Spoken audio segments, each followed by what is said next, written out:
काली नजर। माँ, माँ, अरे क्या माँ माँ कर रहा है? बकरी का बच्चा है क्या? अरे माँ, मजाक छोड़ो, मुझे फाइनली वो मेन चौराहे वाली दुकान मिल गई है। अब देखना, आपका बेटा दुगनी स्पीड से पैसा कमाएगा। उफ़ो, ये क्या? मेरी ऑनलाइन मेकअप क्लास चल रही है, इतनी जोर से क्यों बोल रहे हो आप दोनों?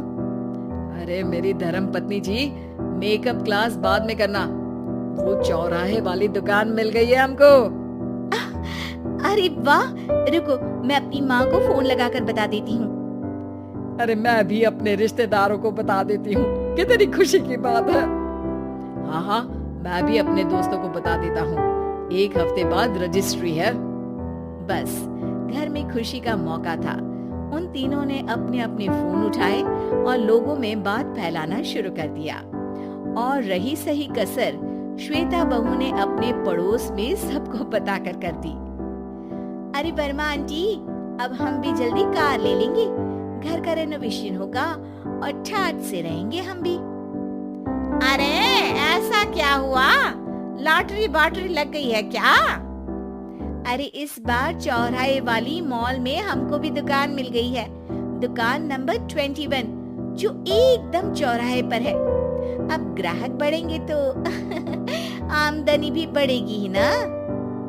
अरे वाह, कितनी खुशी की बात है। मैं बहुत खुश हूँ तुम्हें इतना खुश देख के। बाकी एक बात कहूँ, सबको मत बताते फिरना, किसी की नजर लग जाएगी तो खुशी की खबर वापस लौट जाएगी। हैं? ऐसे थोड़ी ना होता है, अब डरा रही हो। अरे सही कह रही हूँ, काली नजर कहते हैं इस चीज को, जब आप किसी को कुछ बताओ और वो काम बिगड़ जाए। अरे लेकिन मैं तो... तुमने सबको बता दिया ना? हाँ, फोन लगा के। अब बच के रहना, काली नजर बड़ी खतरनाक होती है। श्वेता इतनी खुश रहती है कि वो वर्मा आंटी की बात पर ध्यान ही नहीं देती, जबकि पड़ोस में और भी लोगों से खुशी की खबर शेयर करती रहती है। अगले दिन राजेश बहुत दुखी होकर घर आता है। अरे बेटा, क्या हुआ? मुंह क्यों सूजा हुआ है? मधुमक्खी ने काट लिया क्या? माँ, वो दुकान किसी और के पास चली गई, किसी ने ज्यादा भाव लगा दिया। अरे पर बात तो आपसे हुई थी ना उस दुकान वाले की? हाँ, आज मैं टोकन अमाउंट देने गया था, तब मुझे पता चला। कोई आकर सुबह मुझसे पहले ही ज्यादा अमाउंट दे गया। काली नजर। क्या कहा? वर्मा आंटी ने समझाया था कि किसी को बताना मत, वरना काली नजर लग जाएगी। अच्छा, तुम्हें उनकी बात मान लेनी चाहिए थी। उनकी बात मान लेती, लेकिन उसके पहले ही सबको बता चुके थे ना हम तीनों। अरे अगली बार से ध्यान रखेंगे, कोई भी नई चीज होगी तो किसी को नहीं बताएंगे। तीनों कुछ दिन ऐसे ही रहते हैं, पर एक दिन श्वेता को एक मेल आता है। राजेश, मेरा ऑनलाइन मेकअप कोर्स कंप्लीट हो गया, अब मैं खुद का पार्लर खोल सकती हूँ। अरे वाह, अपने मोहल्ले में ही खोलते हैं। ये जो घर के सामने दुकान है ना, वहीं। हाँ, यहाँ सस्ती भी मिल जाएगी। अगले दिन श्वेता वर्मा आंटी के पास जाती है मिठाई का डब्बा लेकर। अरे आओ आओ, कैसे आना हुआ? जोर से नहीं बोलूंगी, वो सामने वाली दुकान है ना, वहाँ मैं अपनी पार्लर की दुकान खोलने वाली हूँ, उसकी मिठाई है। अरे वाह, बहुत बधाई हो तुमको। हाँ, मैं कमाने लगूंगी तो राजेश पर पूरे घर का बोझ नहीं रहेगा ना आंटी जी। ये तो है, पर ये बता कि तूने ये बात किसी और को तो नहीं बताई ना? अरे नहीं नहीं, पिछली बार गलती कर दी थी, काली नजर लगी किसी की और राजेश के हाथ से वो दुकान चली गई थी। सबको मत बताना। चलो मैं चलती हूँ, कल दुकान की बात करने भी तो जाना है। अगले दिन श्वेता दुकान के लिए मालिक से बात करने जाती है। अरे लेकिन दुकान तो हम कल रात को ही किसी को दे चुके हैं। कल ही? हाँ, कल ही। 2 दिन बाद कोई यहाँ पार्लर भी खोल लेगा। अब कहीं और दुकान देख लीजिए। अरे पर हमको भी तो पार्लर ही खोलना था। भैया एक ही दुकान है, आधी आधी तो नहीं दे सकता ना मैं। राजेश और श्वेता घर पर हताश होकर आ जाते हैं।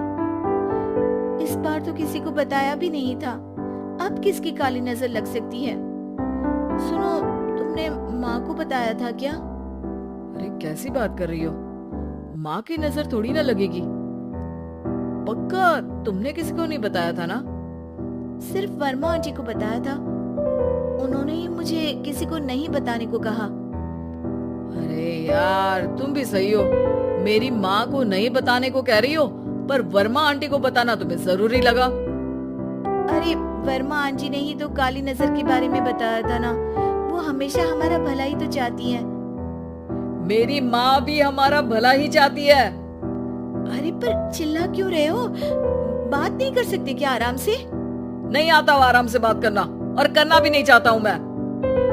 दुकान जाने का दुख गुस्से में बदल गया था और राजेश और श्वेता में बात बंद हो गई थी। 2 दिन बाद मोहल्ले में पार्लर का इनॉग्रेशन हुआ, जिसमें मोहल्ले के सभी लोगों को बुलाया गया, पर श्वेता, राजेश और माँ नहीं जाते। माँ अंदर आ जाओ, क्या देख रही हो? अरे नया पार्लर देख रही हूँ अपने आंगन से। देखो, माँ को दूसरे का सुख देखने में कितना मजा आ रहा है, मेरा दुख नहीं दिख रहा इन्हें। यहाँ मेरा पार्लर भी तो हो सकता था। अरे चुप रहो यार, हर बात में लड़ाई क्यों ढूंढ रही हो? राजेश और श्वेता फिर बहस करने लगते थे। तभी माँ ने दोनों को बाहर बुलाया। अरे जरा देखो तो, दुकान चलाने वाले का बोर्ड पर नाम क्या लिखा है? श्रुति वर्मा। गाड़ी निकाले बेटा, हमें कहीं जाना है। काली नजर का इलाज कराने? राजेश अपनी बाइक निकालता है। तीनों ट्रिपलिंग कर रहे हैं। माँ राजेश को उस मॉल वाली दुकान पर लेकर जाती है जहाँ राजेश अपनी दुकान खोलने वाला था। यही दुकान लेना चाहता था ना तू? हाँ, पर इनको भी दुखी करने लेकर आई हो क्या यहाँ पर दुकान दिखाकर? वहाँ काफी नहीं था? अरे श्वेता थोड़ा सब्र रख, अभी पता चलेगा कि हम यहाँ क्यों आए हैं। बता, इस दुकान चलाने वाले का नाम क्या है? अनुपम वर्मा। कुछ समझ में आया? वो दुकान वाली श्रुति वर्मा, ये दुकान वाला अनुपम वर्मा, और हमारे पड़ोस में हमने उस दुकानों के बारे में बताया किसको था? वर्मा आंटी को। मतलब वर्मा आंटी ही हमारा काम बिगाड़ रही है? नहीं नहीं, ऐसा नहीं हो सकता, ये बस इत्तेफाक है। राजेश अपना फोन निकालता है और श्रुति वर्मा और अनुपम वर्मा के नाम फेसबुक पर सर्च करता है, जहां ये दोनों ही वर्मा आंटी के रिश्तेदार होते हैं। श्वेता को समझ में आ जाता है कि वर्मा आंटी की ही नजर काली नजर है। अब क्या करना है?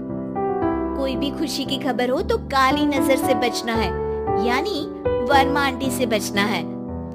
अरे पर मुझे ये समझ में नहीं आया कि वो हमारे साथ ऐसा क्यों करेंगी।